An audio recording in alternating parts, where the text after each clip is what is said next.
ঘরের ওই কোনায় রাখা ইনডোর প্ল্যান্ট আর বাগানের ওই মস্ত বড় গাছটির দিকে তাকালে আপনি জীবনের দুটো গল্প দেখতে পাবেন। ঘরের ভেতরের গাছটা বড্ড সুরক্ষিত, সে চার দেওয়ালের ঘেরা টোপে শান্তিতে থাকে, নিয়মিত জল পায় আর পায় পরিমাণ করা এক চিলতে রোদ। তার জীবনে কোনো ঝড় নেই, কোনো তীব্র দাবদাহ নেই, কিন্তু তার আকাশটা ওই ছাদটুকুই, সে চাইলেও কোনোদিন অসীম হতে পারে না। আর বাইরের ওই গাছটা, সে প্রতিদিন লড়াই করে, কাঠফাটা রোদ, কালবৈশাখী ঝড় সব কিছুকে নিজের বুকে সয়ে নেয় সে। তার পাতা ছেড়ে ডাল ভাঙে, কিন্তু শিকড়টা মাটির গভীরে নামানোর স্বাধীনতা আর বুক ভরে আকাশ ছোঁয়ার আনন্দটা শুধু তারই আছে।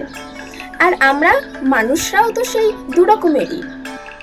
কেউ কেউ ইনডোর প্ল্যান্টের মতো চেনা সুরক্ষিত গণ্ডির ভেতরে বাঁচতে ভালোবাসি, যেখানে কোনো ঝুঁকি নেই কিন্তু আকাশটাও খুব ছোট। আর কেউ কেউ ঝড়ঝাপটার সামনে ডালপালা মেলতে চায় এই মস্ত বড় আকাশের নিচে।